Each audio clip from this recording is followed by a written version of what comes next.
So one thing I want to bring up, if you are interested in seeing more presentations like this one live and in person, I do want to make sure everybody knows about our upcoming Academic Center Summit.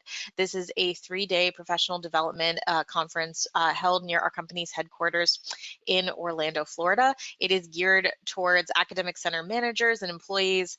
Last year was a really awesome event. We had a lot of great general breakout sessions on a myriad of topics of interest to higher education professionals, specifically in the learning center space. And we had keynote speakers Michael Frizzell and Corey Hammond. We're looking at another exciting conference this year. Our keynote speaker is Sandra McGuire. We are going to have some great more breakout sessions, just like the ones we had last year. We are going to feature an exclusive tour of the UCF SARC. That's a very state-of-the-art learning center at the University of Central Florida. You can learn about some of our products if you'd like to, but if you just want to do the professional development side of things, that's totally fine too. We're going to have lots of networking and connection opportunities and a fun and unique excursion to historic Winter Park, Florida. So if you're interested in that, Mark has pasted the link in the chat to everyone so that you can learn more about that and see if you'd like to register.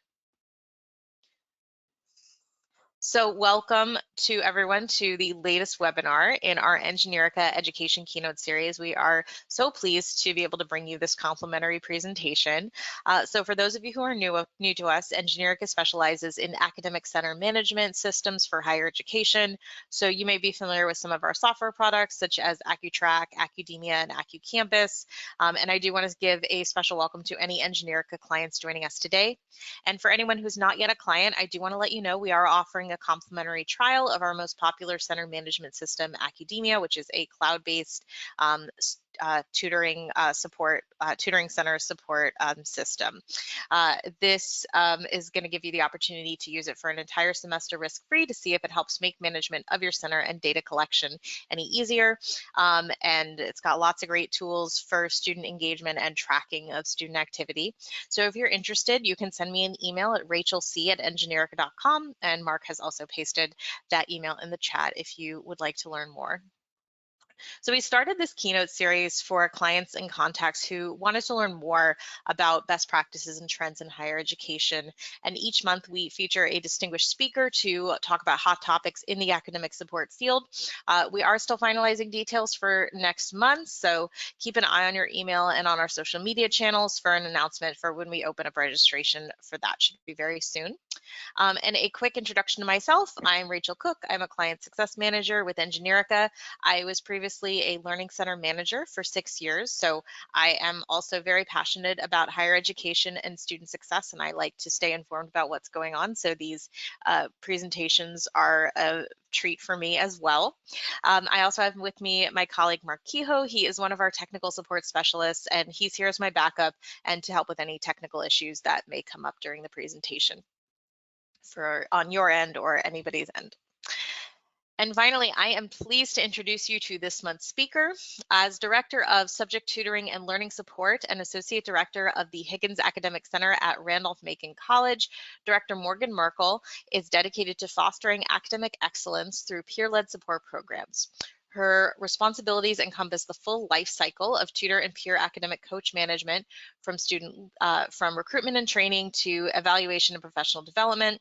She leads a team of over 80 student leaders, ensuring they are equipped with the skills to support diverse student populations, including those with learning disabilities and those facing academic challenges.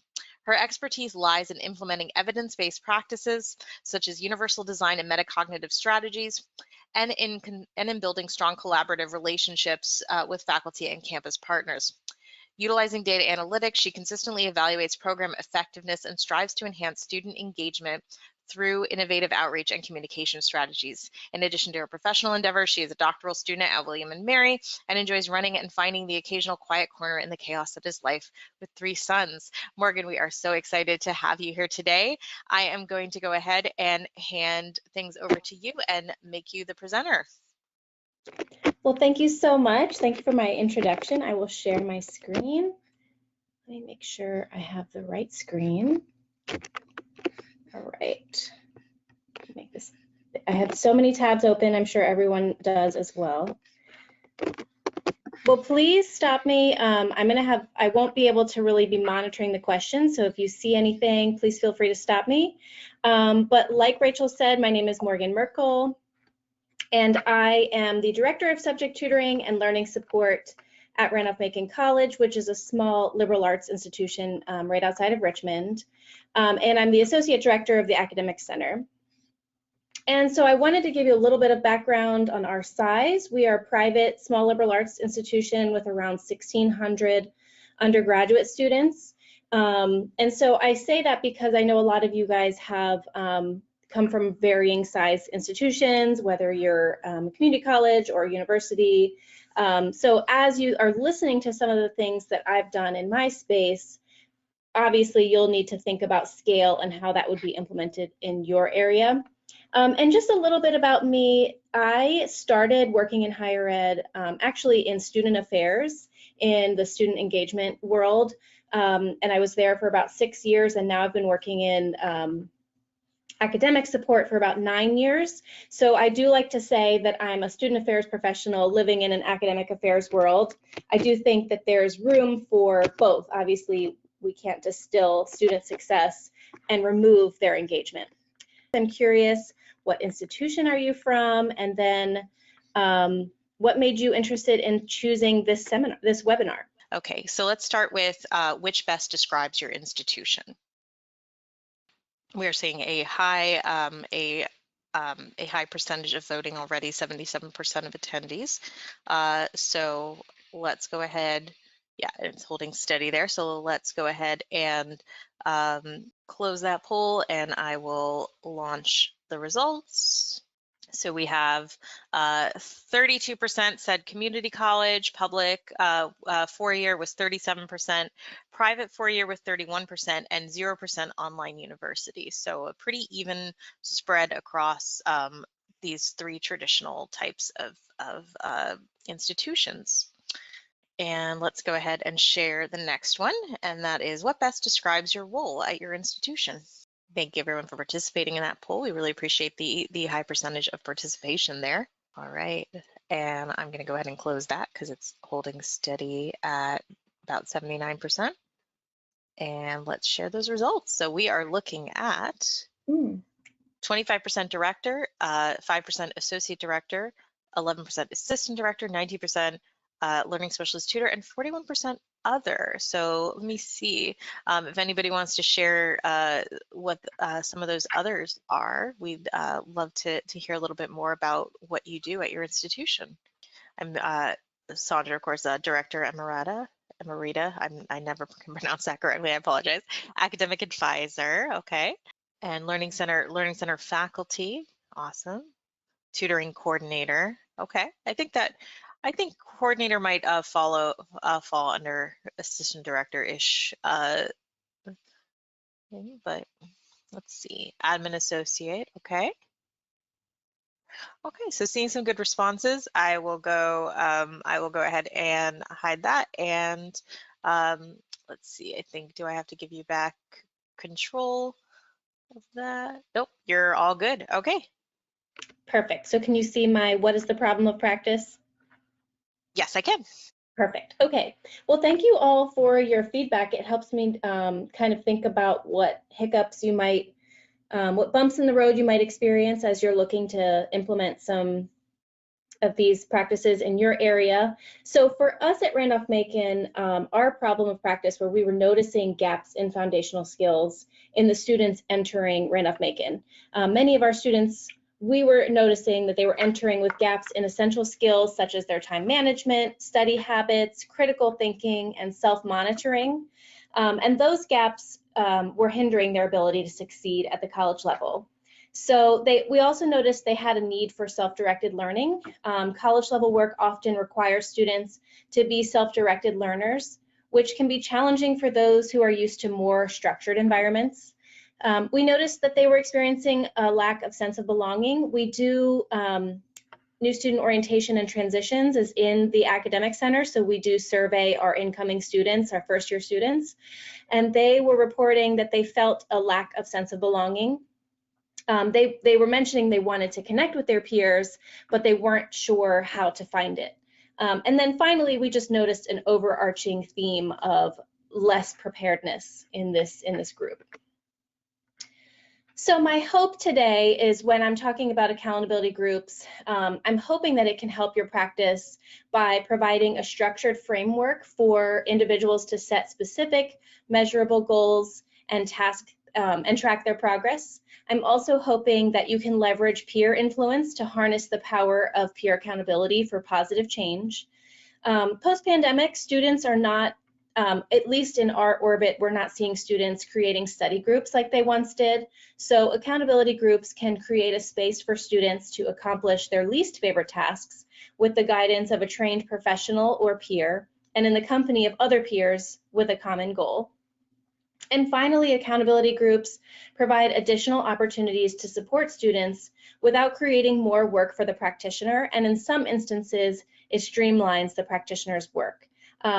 For me personally, I oversee the tutoring program and the peer academic coaching program, and I academic coach students in a one-on-one capacity, and I'm just one person. So for me, creating accountability groups gave me an opportunity to streamline some of the students who maybe were graduating that one-on-one weekly appointment with me, but they still needed accountability. So I was able to kind of filter them into the accountability group. So here's kind of the backstory. I know you all are aware of executive functioning, but it's a set of cognitive processes that are essential for goal-directed behavior. They're the mental skills that help us manage our thoughts, actions, and emotions to achieve our objectives. The core foundations include problem solving, planning and organization, reasoning, decision making, task initiation, time management, and metacognition. So at Randolph-Macon, we had an increased number of students who were arriving at Randolph-Macon with few or limited executive functioning skills. For some students, executive functioning challenges were so great that it impacted their academic performance and led to academic probation, separation, or withdrawal. And so while tutors, peer academic coaches, and first-year mentors are an effective option for some students still had skill deficits that were so severe that they required additional time with academic center professionals to make notable progress. So the challenge for us was, as an academic center, we weren't able to provide the level of executive functioning support to all students that needed to work with a professional. And just kind of so that you can see what our structure looks like, we have an executive director of the academic center. We have director of advising resources in our center. We have new student orientation and transitions, where we have a director and an associate director. We have disability services in our center, which includes a director and an assistant director. There's myself, the director of subject tutoring and learning support, and then we have a director of academic writing and speaking. So I will say too, because we have disability services in our center, a lot of the data points are easy to get. I'm able to speak with that director about supporting these students because we are in the same center. So this was, I'm going to share two case studies that kind of really was the genesis of this intervention of accountability groups. We had two students that I'm going to talk to you about that really got the director of disability services and I thinking, how can we scale our support to really meet the needs of these students? So our first student was a first-year student, so they had an undecided major. They were a student athlete. It's important to note too that 40% of Randolph-Macon is comprised of student athletes, so we do serve a large portion, a large percentage of student athletes. So by the end of fall 2022, this student had achieved a GPA of a 0.7, and their coach called me. They were a winter athlete, and the coach said, I need this student to have a 2.5 by the end of the winter term because they need to be eligible to compete. So the math on that is this student had not achieved a B yet at the college level, and now they needed to achieve 2 Bs in the winter term. So we were working together, and this student's disability categories were ADHD, and he had a learning disability in reading.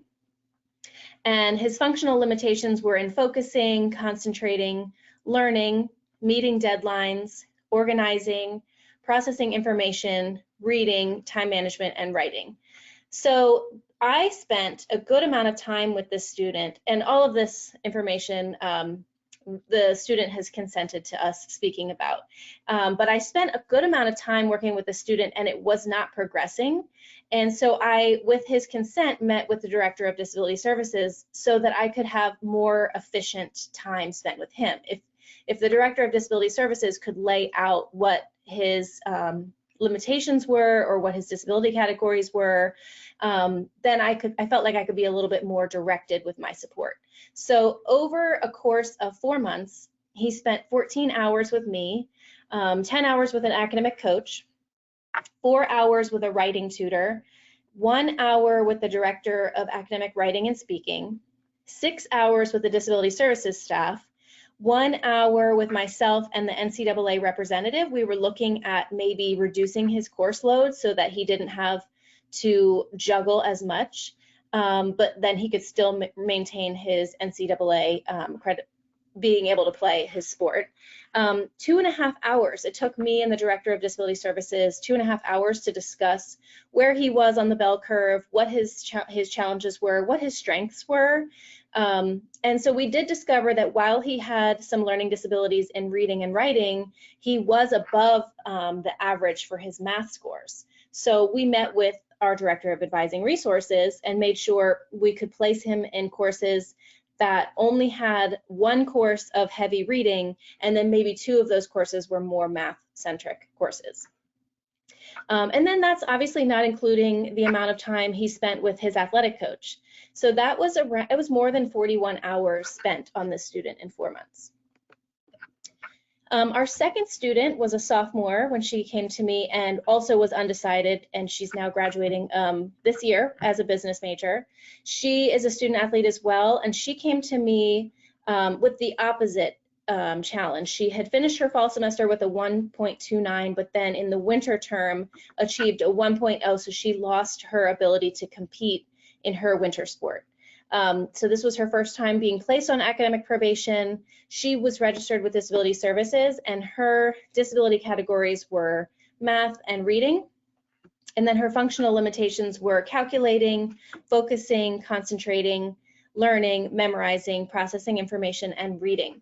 So in a 2-month span, this student spent 11 hours with me, 2 hours with a tutor, 4 hours with Disability Services, and then Disability Services and I spent, with her consent, 2 hours kind of discussing what her needs were.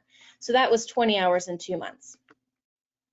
So this was the first time that we had so many students who had these comorbid disabilities where it was almost preventing me from being able to help them. So this was the first time where I really met with Disability Services to find how I could be a little bit more direct with my support.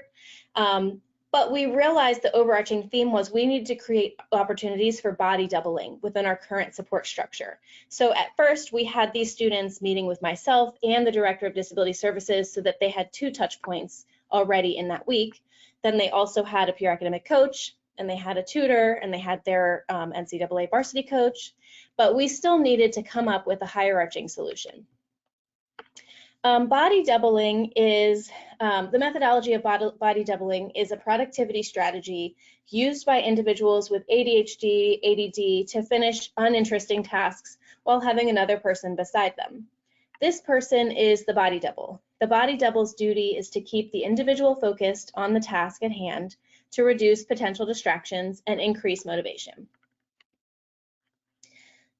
So in our current structure, we have peer academic coaches, we have tutors, we have academic center staff. And so we were already looking at how we could create body doubling opportunities within our current structure. So for peer academic coaches, the coach helps examine a student's process of working, their habits, their organization, and their current difficulties or barriers to academic success. And those meetings are one-on-one meetings and can recur as frequently as needed. So a PAC can function as a body double by providing a supportive, non-judgmental presence that can help students with executive functioning challenges like ADHD or learning disabilities, or even simply just procrastination, stay on task and improve their focus. Our tutors are trained faculty recommended students who support most subject areas, and they're available by appointment. And tutors receive training in current tutor strategies like metacognition and learning styles. Tutors achieve international certification from CRLA, which I know if you guys are on here, you know what that is. And a tutor's primary role involves academic content and skill development, but they can have a body double aspect just by enhancing the student's ability to learn. And by strategically structuring their session and interactions, tutors could create an environment that fosters focus, help students overcome some of their executive functioning challenges that can hinder their academic progress. So the professional academic center staff, we're not necessarily monitoring students as they work on their skills, but we can at least bridge the gap between what the students' needs are and then the practical implementation of why this technique is helpful. We also can offer weekly academic coaching to follow up on any necessary executive functioning habits. So I had received these questions before, so I wanted to just share them with you guys. Someone asked me in a previous webinar, how much training professional development do I provide coaches? So I do use the CRLA model for mentors for the coaches. I break that down into one initial fall training, and then each month we meet for an hour just to make sure that they feel comfortable with current trends and best practices. And then to be an academic coach, I actually am just this year using staff nominations. Historically, I have nominated from the tutor pool because I oversee both of those programs, but I want to kind of diversify the pool and bring in other leaders across campus. So I've reached out to student government, I've reached out to the athletic department. So I do have more student involvement in the peer academic coaching pool, but the qualification is that they are nominated by someone and that they have a 3.0 GPA, cumulative GPA. I did want to open it up to see, I've only given you a teaser so far, but I wanted to see what questions you guys had before I continue to dive into how we implemented accountability groups. So we have one question. It's from Lindsay. She says, I'm interested in hearing more about the Writing and Speaking Center. My department is trying to determine if we should expand our Writing Center to a Writing and Communications Center, especially considering the era of AI. So not a straight up question, but if you have any thoughts on the concerns she brought up, I think that would be a good thing to share. So ironically, the tutors just shared with me that they would like some training on AI because they're seeing it a lot in their students. So that is something that I think higher ed needs to get ahead of, and because our students are using it. And so I think we need to have a proactive plan of, teaching them how to use it to ideate and not generate. But in terms of our Writing and Speaking Center, since we are a center, we're the academic center, we just have academic writing and speaking director, but we do have a speaking studio for students to try out their speeches or practice as a group presentation. So I do think combining those two can be helpful because there is so much fear around public speaking.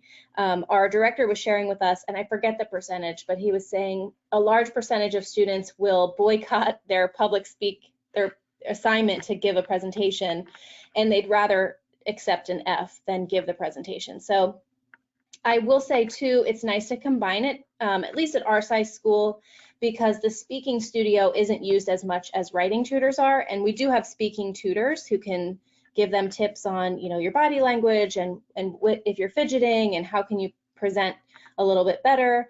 So I think combining them, at least at our size, is really helpful because it isn't utilized as much as a standalone, but I have seen other institutions have separate directors for writing and separate directors for speaking.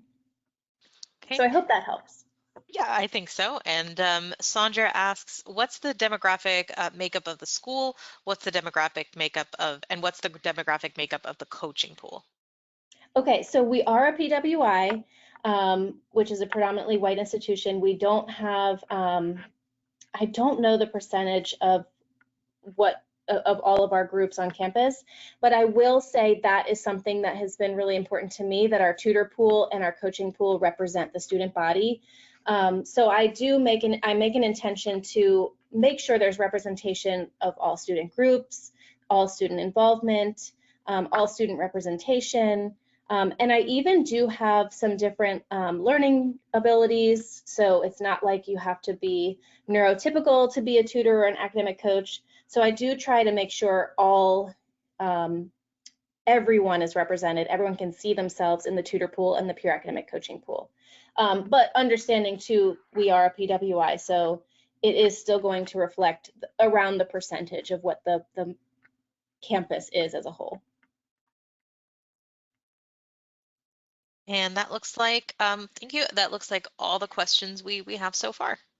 Perfect, well then I'll keep scooting along. So we had to ask ourselves, we knew we needed additional ways to body double, but we also knew we were limited on time and resources, which who isn't, right? This is higher ed. A lot of institutions are going to get the most that they can out of the staff and faculty that they have. So what we decided to do was take a peek at what Landmark does. They are the specialists when it comes to students with learning disabilities. They support students with learning disabilities, ADHD, and autism spectrum disorder. So when we were looking to support this demographic of students, we had to see what they were doing first. Landmark calls their accountability groups study support sessions. And those study support sessions offer a small group setting where students can work quietly with the option of setting small goals for work completion with check-ins to help increase focus and production. And this support is guided by a professional staff. And this is where we then started percolating, noodling, if you will, how we were going to begin our own accountability groups. So at Randolph-Macon, accountability groups provide the ability to body double and provide the opportunity to support students on a larger scale. So multiple students during a 90-minute range rather than one-on-one in an hour or one-on-one in 30 minutes. For students challenged with executive function skills or who simply needed multiple touch points each week, accountability groups provide an opportunity for students to work with the academic center multiple times each week. It also provides an opportunity to engage student leaders by providing additional duties and money-making opportunities. Post-pandemic, we also were seeing that students weren't organically creating study groups like they once did. So this opportunity for accountability groups created a space for students to accomplish their least favorite tasks with the guidance of a trained professional or peer, and in the company of other peers with a common goal. So for us as the Academic Center, we actually applied for a grant because we knew we wanted to try something new, but we also wanted to have a little funding to accompany what we wanted to try. So first generation students were invited to participate in the pilot, and students on academic probation were invited. And so all we did was invite them. We weren't saying you have to do this, but we just wanted them to know this was an option and a feature we were trying. So we held an interest dinner and offered non-dining hall food. I don't know if that's a motivator at your institutions, but offering food that does not come from the dining hall generally gains some interest. So we discussed what accountability groups were and what incentives were included. So we told them that our goal was to have around 5 to 6 students per accountability group. At the time, it was guided by an academic center professional, and we were going to meet one time a week for 90 minutes. And we gave them a Google form to select what time worked best for them, but we gave them certain time slots within a Monday through Thursday time frame. So the incentives, obviously the goal was that they attend every accountability group that semester. And after 3 weeks of attendance, if they made it to all 3, we purchased a Starbucks drink of their choosing and brought it to the accountability group. After 6 weeks, if they participated in each of the 6 weeks, we purchased Chipotle again. And then if they attended all groups for that entire semester, we took them out to dinner in Richmond. So what happened? We had 25 students who were invited to participate, and 13 students were active participants in the accountability groups, and 8 students made it to the finish line. The 13 participants from the pilot program requested a continuation of accountability groups, and some even signed up for 2 groups per week. And after that pilot semester, we continued to offer accountability groups, and they're now available for students to sign up using the same link they would to sign up for tutoring or peer academic coaching. Someone asked me, how do I organize, promote, and facilitate accountability groups? I do think, I just was doing a tutor appreciation thing last night, and I had a student walk by and say, hey, I did these accountability groups in the fall. Do you still run them in the spring? I think word of mouth is actually the biggest way. We've tried social media, we've tried talking to faculty. I think students, because they know each other, they either know an academic coach who's facilitating one, or they know someone who's going. It is helpful when they bring a friend. And we do try to supply some chips or chocolate or little snackies to keep them engaged and interested. But organizing them is pretty easy. I just will reach out to the academic coaches and ask them if they're interested in running one. And then I collect all of their time and I put it into a spreadsheet just to make sure there's no crossover in time. And I place those times in the scheduling system where the tutors can be found and academic coaches can be found when students book an appointment. So that's what I like about accountability groups, is it provides an additional way to support students without really taxing the practitioner. So this academic year, we have had, and actually I ran these data 2 weeks ago, so I really should check again, because I'm sure we've had an uptick now that finals are coming. But this academic year, as of 2 weeks ago, we've had 84 accountability group appointments made. And it's interesting to note because our pilot program ended in the May of 2024. So last spring was our pilot program. So this was our first full academic year. So for a campus of our size, this is a pretty good amount of involvement. So I do run accountability groups myself in the winter term, but right now accountability groups are predominantly run by academic coaches. And this is because there's just one Morgan, but I have 20 academic coaches, so I can offer some more available times. One of the academic coaches runs it on Sundays, and so students really like having that Sunday get ready for the week accountability group, and that way I'm not coming in on a weekend to run it. I also have accountability or academic coaches write a client report for each student who attends. Those of you who do tutoring work or academic coaching work, I know you have your students fill out a client report form as well. So that helps with the usage data and then also retention data. I can compare it to how did those students retain, what were their GPAs in consecutive semesters. And I do also have students who utilize accountability groups complete a survey to share in their experience. So someone asked me, what is the best way to train and manage student leaders? So for me, I have a Canvas site, and I don't use it the way faculty do to like quiz them, or, it's really more of a hub of information. So I have information in there on metacognition or reading for comprehension, and I have a cheat sheet for how do you run an accountability group. So it's just easy to put that in the Canvas site so students can grab it and print what they need to. I also really liked the question, what's the bandwidth required? I think this is the perfect time for you guys to be coming to this because we are entering the summer.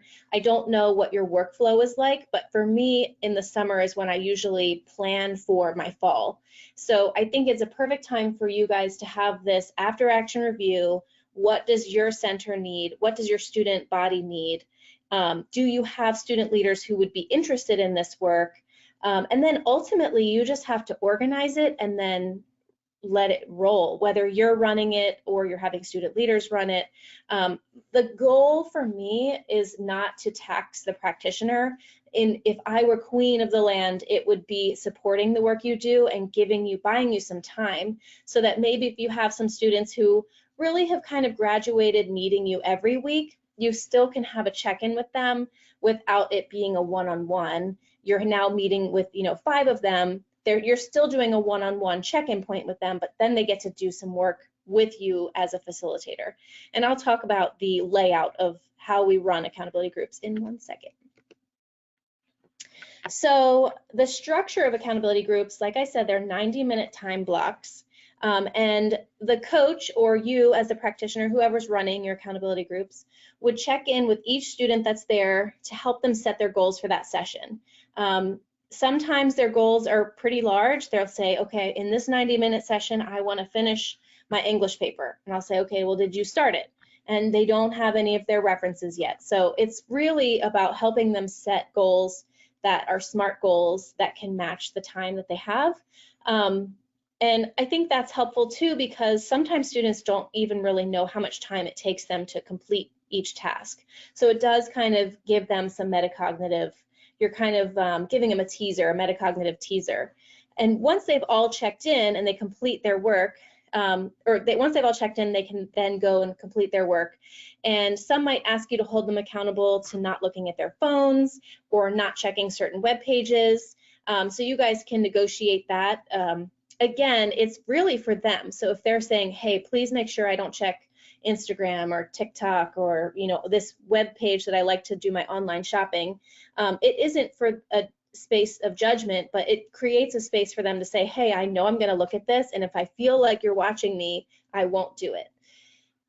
Towards the end of the time, so around 5-10 minutes before the end of that 90-minute time block, check back in with everyone to see what they were able to accomplish. Again, you had your little metacognitive teaser at the beginning with your SMART goals. So this helps them reflect on how long their tasks realistically took, and then close that metacognitive loop by reflecting. So here is some of the data from our student surveys. 75% of participants worked on homework assignments during that time. 50% of participants prepared for upcoming exams, and 25% worked on either reading or writing assignments. On a scale of 1 to 5, 100% indicated they felt the time was very helpful. And when we asked them how they heard about accountability groups, 75% said they heard from a friend. So I think this is where it's tricky. If word of mouth is how they're hearing about it, how do we then spread it? 25% said they heard from social media, 25% said they heard from campus flyers, 25% said they heard from the academic center emails. And for context, we do at midterm, we will send students, anyone who has an unsatisfactory grade of a C- or below, we send them an email reminding them of our services. So in that email, it mentions accountability groups, so only 25% said they heard from that email. And then 0% said they heard from faculty, but I will say we're trying something new with peer academic coaches. Tutors will introduce themselves at the beginning of the semester and say, hi, biology faculty, I'm going to be the biology 101 tutor this semester. So I've had the academic coaches do that as well. For all of the classes that they're taking, I just have them introduce themselves to their faculty as an academic coach. That way the faculty know who the student is, and they know that we're doing that we're doing accountability groups, and that we have peer academic coaches. So when we asked what students liked about accountability groups, they said that they really liked doing schoolwork in a group setting. They liked that they had a block of time to work without distractions and help them actually get things done in a timely manner. Someone reported that they enjoyed having other people doing work too. And someone else said it's a time where I can be in a quiet work environment. I also have a goal set for that hour and can focus without distractions. When asked what they would change about accountability groups, someone said they wouldn't change a thing. Someone did say make people leave the group if they're too distracting or don't do work, and someone else said nothing, it was great. So it is important to note students, while they reported they were craving some quality time with their peers, it can get a little bit out of hand because now they're getting chatty and they want to catch up. But I think you just train your academic coaches, or if you're running them, you just make sure you establish some boundaries and some expectations for that time. 100% of participants stated they would both attend another accountability group and recommend it to a friend. So someone had asked me, I'm curious about offering groups like this when students are already overcommitted and there's so many competing opportunities. So for us, this was out of a need. So we weren't saying, we want to try something, let's try this. It was more, we could see that there was a need for this type of intervention, this type of support for students. And so for us, we didn't have to think about, will students get involved? We knew they needed this. And our student leaders were very interested in making additional, having opportunities to make additional money.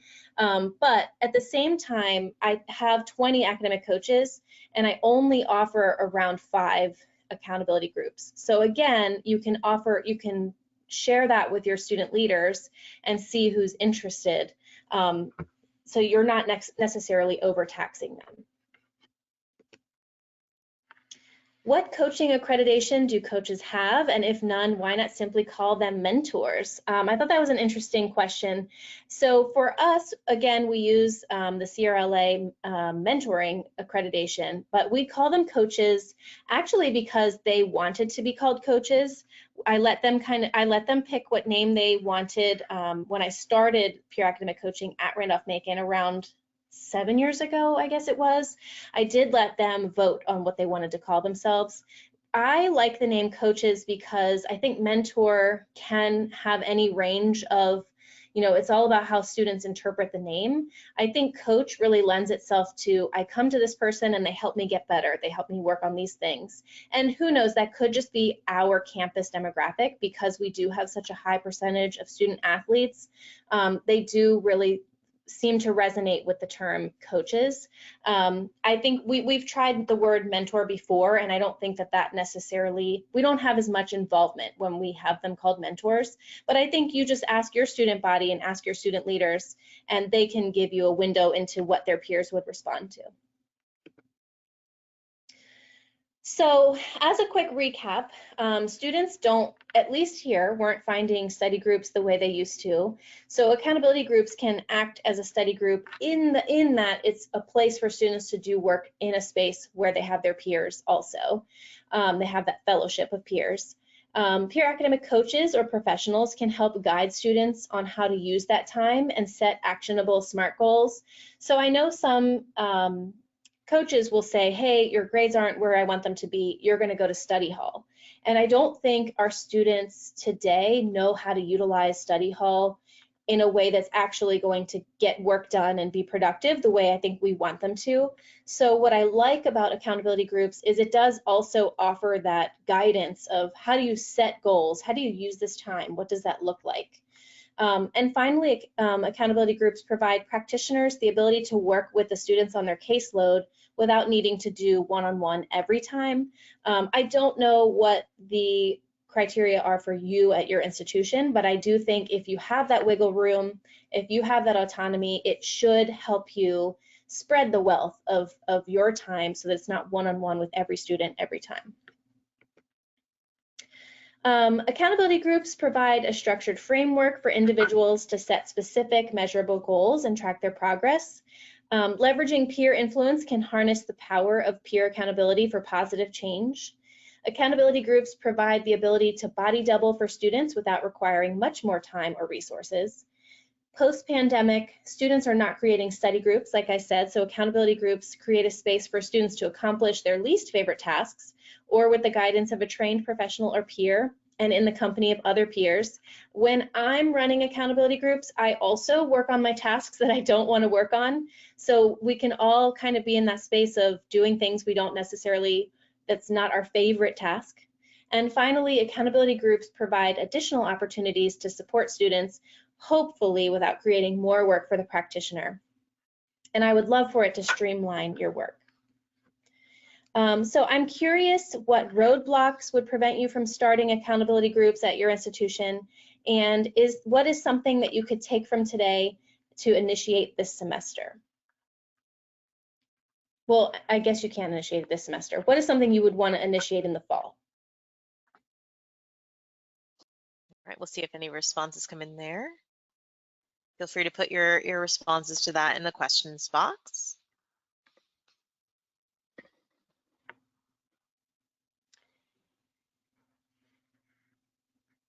While we're waiting, I do have we've had a couple more questions come in, but I want to read out this. This is not a question, it's just a comment from Sandra. I think for students, coaching implies someone who will help them develop a skill, but mentor implies someone who will tell them what to do. It's a subtle but significant difference when students are deciding to participate. Thank you, Sandra. Yeah, I do see the difference in how students respond to the terms.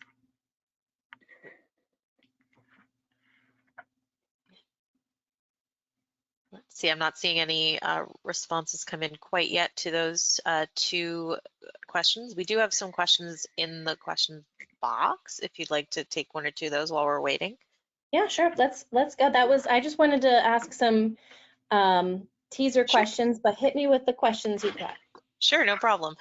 So Margie asks, any idea on what your AI training will look like for your tutors? I love the phrase you used about teaching them how to ideate. Yes, so I don't have any idea what the training will look like, but I will say, I mentioned, or Rachel mentioned, that I'm a doctoral student at William & Mary, and I really like that I've had a faculty member say, use AI to ideate, but not generate. And I think that creates a really clear boundary of, hey, if I'm saying, make this sentence sound better, or what can I add to make this more robust? Or for me as a doctoral student, sometimes if I'm really like, I can't think of what else to write, I'll say, create prompt questions on this topic. So then I can think about how can I answer more about this topic. So I think if we create, if we don't make it so scary, I think some of our students are really, either they're terrified to use AI because they've been fear-mongered about it, or they use it like it's the wild, wild west and have they don't even know what they shouldn't be doing. So I think I haven't even started creating that training. I do want to kind of do some research on that, but just from my own experience, I think having that boundary of using it to ideate and not generate, I think is where I'm going to at least start. Yeah. I'm seeing a few comments come in response to your discussion questions. I love this idea. I could see it something like this working well to support our students on academic probation. Budget constraints are major barriers. I'm thinking of creating an accountability group pilot for our student athletes. I could also see this working well as a revision to the traditional athletic study tables. Our athletes currently need to complete study hall hours, but holding accountability groups for them might be something we could implement in our center to help their productivity go up and hold them accountable. Thank you for sharing your accountability group setup. Yes, so to piggyback off that, I did not mention this, but I did strategically, this semester, I told you guys I hired students that are peer academic coaches that were not from the tutor pool. And I was very strategic in, and obviously they were nominated and they had the GPA, but I made sure I hired one student athlete from each varsity team. I do think, and my spouse is a college coach, but I think sometimes coaches can feel like they're the only ones that can take care of their players. And so by hiring someone from their team, now I can at least say, hey, football coach, I have one of your athletes who's trained, who can run an accountability group as your study hall. Or, hey, soccer coach, I have a peer academic coach. So I think it's helpful because, one, you can kind of build buy-in from athletics.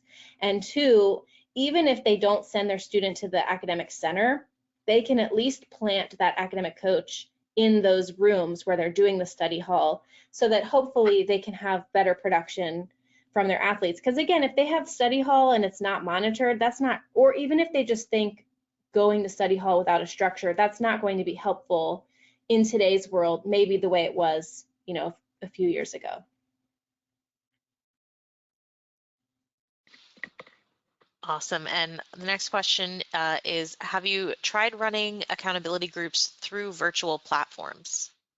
Someone has asked me that before. So our campus is 98% residential. So our students post-COVID really wanted nothing to do with virtual anything. We have offered virtual tutoring before and they hate it. So I have not thought about offering it in a virtual platform, but I do think that could work at a larger institution that maybe has more commuter population. I think that even us as adults, they have virtual like dissertation accountability groups, so you can kind of get with other people to do that.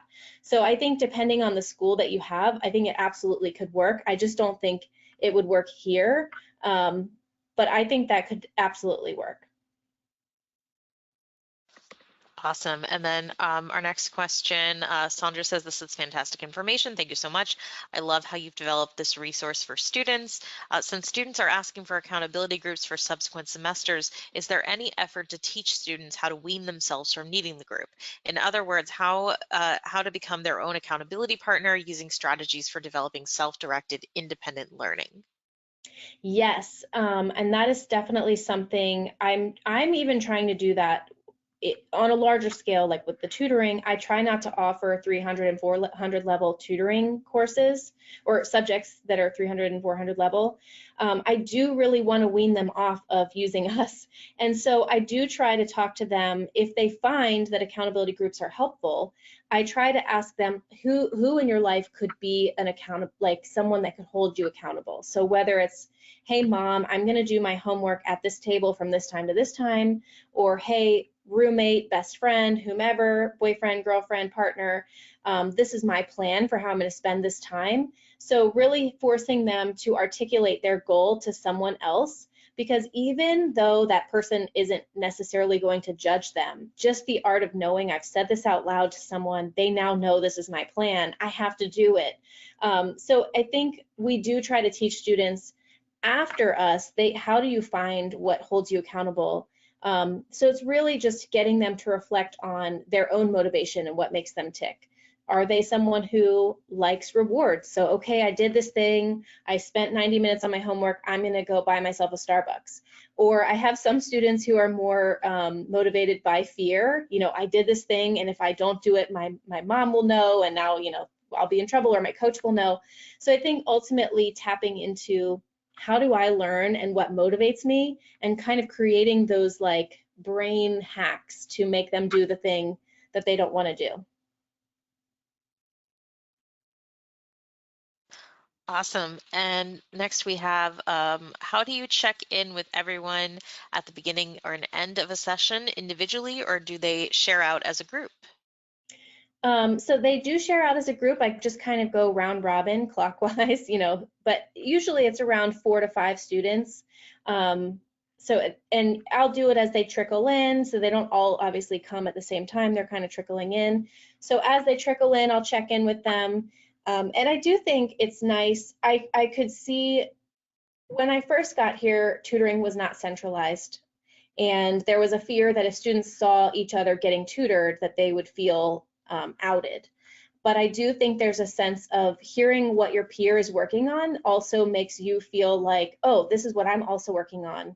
It makes you feel more connected and not as alone in your own experience. So they have not seemed uncomfortable so far sharing what their goals were for the session.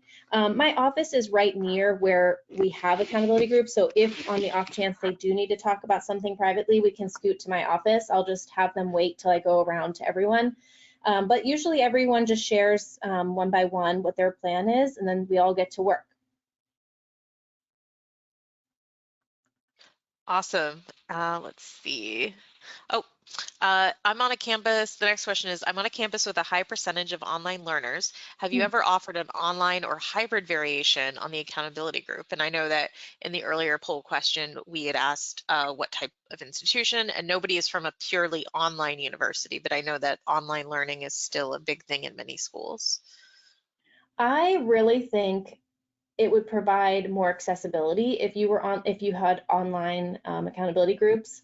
So I think it would just be about training whoever's running it, whether it's a trained staff member or if it is a student leader, just training them on how to make sure people are locked in. And, you know, I think there's different distractions when you're online. So maybe having them set boundaries for the student who's doing the work online in a virtual format. But I think the pros of that are students can be anywhere and have accountability, have access to that. So I really like that idea. It's just not something that would work just with our campus culture at Randolph-Macon, but I do really think that could work, and I see other institutions that are larger institutions offering those models. So I think it's worth giving it a shot, and then you can always poll your students, survey your students afterwards to see, did you like the virtual format? Would you rather it in person? And then that can kind of direct your work moving forward. Right, and next question, would you foresee any challenges at the community college level where students tend to have less campus involvement overall? I think, again, it's interesting. I have some students who I've just hired as student leaders who came from community college, and they're very involved. They even did everything at community college. So I think you would have to know, your campus population. But for us, we offered it out of a need. So I think it just depends on where is the need. Are students needing that? I think you could offer, maybe you do a hybrid. You offer one accountability group that's in person and one that's online, and see what they respond to, see if they like it. And you could even ask your student leaders, what do you think would work here? I think that's where my student affairs comes out. I always check in with the students to have them speak for the trees. I have them tell me, what would your peers respond to? What's the culture? What am I missing? So I think you could offer both and just see what students like. I think it's a perfect place to do it at a community college. Yes, and as someone who has spent a few years of her career at a community college, I would wholeheartedly agree. Do not count out community college students at all. So would love it. Yes, and the next question is also related to community college. We are a community college and our students are mostly non-traditional. A significant number of them are solely online, taking asynchronous classes. What might be some ways to adapt this idea to this context? So we talked a little bit about this already, but if you have any additional tips on that. I think for me, it really helps that all of our tutoring and academic coaching schedules are in one scheduling system. So I think if you were going to try that, I think it helps to when you're thinking of the user experience, I think it helps to put it in a space that they're already looking. So if you are able to connect with the same platform that offers your tutoring schedule and your academic coaching schedule, I think it's helpful if you embed then your accountability group schedule. And then you can offer as many as you want, and you can offer virtual format, you can offer in person. And I really think it's one of those things where, and again, I know every institution is different, but I think it's one of those things where if you try it, you don't have anything to lose. It's not like you're going to be in the hole now because you tried accountability groups. You can try it, you can survey the students, and then you can make database decisions off of how did they engage with it. And again, asking your student leaders, what's the best way to start this? What are things we need to think about? You could easily roll that out in the fall and just see how do they engage. Awesome. And next question, can you provide a specific example of what a facilitator might do in these groups besides setting goals and keeping students away from distractions? So when I facilitate, I think what's important to note is I'm not really doing anything. I'm modeling for them what it looks like to do something, to do work. I'm not sitting there on my phone. I'm not sitting there watching Netflix. I also do tasks that are time consuming that I need a 90-minute time block. So I think one, you're starting it by saying, what's your goal? Helping kind of be their bumpers for making sure that goal is an actionable goal that they can actually do during that time. And then I'm sitting there doing what I want them to do. So modeling, how do you stay focused on a task? They are not going to see me in 2 minutes popping on social media or online shopping. They're going to see me locked into my task, which I do think is important. You're modeling what behaviors you want them to have. So while I'm not doing anything actively, I do think it still makes a difference that they're seeing what it should look like. Absolutely. Next question. This is a great idea. Thanks for sharing. Can you comment on whether this is a quiet space or students are collaborating and working together? it is meant to be a quiet space. And so I did point out, I think one of the accountability groups, a student was saying, you know, basically kick out the people that are talking. So I think if you're using peers to run them, I think empowering them to structure how they want the expectations of how the accountability group should go. It really shouldn't be at the beginning when we're all talking about our goals. Obviously, there's conversation then, but it really should not be a place for conversation. And then if it gets to be that, which we do want them to make connection, but we can just redirect and say, hey, you know, at the end of this 90-minute time block, you guys are welcome to chat, but during this time frame, this is what we're using this time to do. We're trying to maximize this 90-minute time block to get as much done as we can. So it's ideally, it is not a conversational time. All right. And next question, what qualities do you look for in recruiting peer academic coaches from outside your tutor pool? Do you ask for faculty or coach recommendations? Yes, so I do look for faculty recommendation, coach recommendation. I even look at, like, the athletic director was the one who nominated a lot of the student athletes. I do look for GPA, so they need to have a cumulative GPA of a 3.0. But what I'm looking for specifically is that they have time management skills. So I ask them, how do they manage, what systems do they use to manage their time? I don't want someone to say, oh, I just remember everything. I need someone to say, I have a system and this is that system. I don't care if it's a paper planner, if it's a Google Calendar. I don't necessarily have a specific type of system in mind. I just want them to have a system.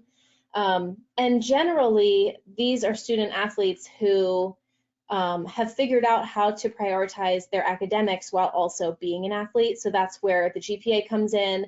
And then if the athletic director has noticed your leadership, that means you're not just a stud on the court or on the field.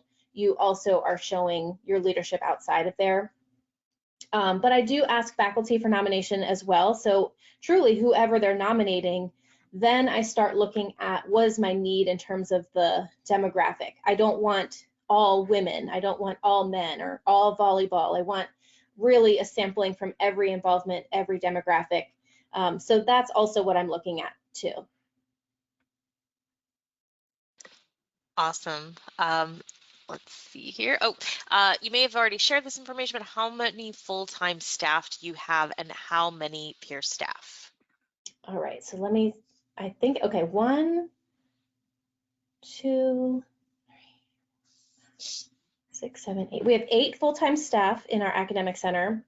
And then our student staff really carries a lot of the weight. We have, let's see, 37 basically orientation leaders, but they're our mentors for that whole first year. So there are transition, we call them captains here, but they're the transition orientation leaders. So they will stick with that first year group, that whole first year. So we have 37, 38 captains, and then I have 73 tutors and 20 academic coaches. And then we have 17 writing tutors and 3 speaking tutors. So our student staff really help us do the work we can do because we can't, there's not enough of us to go around. Yeah, those are great numbers. Amber asks, do you have a set schedule for the entire semester for accountability groups, or do they change based on coach and student availability? I do ask for set schedules. So once I collect, when I'm asking the coaches for their availability, it has to be recurring each week. So those do not change. And nor does the tutor schedule sometimes changes, but the accountability group schedule is set in stone for the entire semester. Awesome. I think that helps provide some consistency for students too. Yes. Brianna asks, what type of information do your coaches gather on the client report after the group time is over? Do you ever have to follow up with students after reviewing that information from the session? Ooh, I've not had to yet, but I need to knock on wood. They're just asking things like, what did the student work on? What has changed since they met last time? What's nice is our client report form already is synced with our retention software. So it's already pulling, I already know what year they are. I know all of their demographics. I know their GPA. I know everything that I need to know from that student. So then I can see the number of times they've come to accountability groups and compare that to their GPA over time, and compare the GPA over time each semester. So it just gives us a chance to see, okay, they went to 2 tutoring sessions, they went to 5 accountability groups, and how does this compare to students who didn't get involved in anything? So it's just 4 questions in that client report. I don't want to make it tedious like the tutoring report can be. So it's more just, what did they work on? What did they say they wanted to work on? What did they end up working on? And what's changed since this session and the last session? All right, awesome. That looks like all of the questions we have. We got through a lot of them. And I do want to remind everybody who's still with us that when you leave the session or when the session concludes, we will be redirecting you to that survey. And I also want to make sure everybody knows that we are going to be sending out the recording. And Morgan, are you also going to be supplying the slides, I think you said? Okay, so if you could send those to me, and then we can get those all out together. And I want to thank everybody for joining us today. We really appreciate your time. Again, if you want to join us for our live conference in October, please feel free to check out our website on that. I will resend that to the chat just in case anybody missed that. And then as well, if you are interested in a free semester trial of academia. And Sandra McGuire is in our chat, and she said she'd love to see you there as well. She will be the keynote speaker for the event, so we hope to see some of you there. Thank you again so much, Morgan, for your time today. We really appreciate it. Hope everybody has a great rest of your week, and we will be in touch soon with that recording. Thanks, everyone, and have a great day.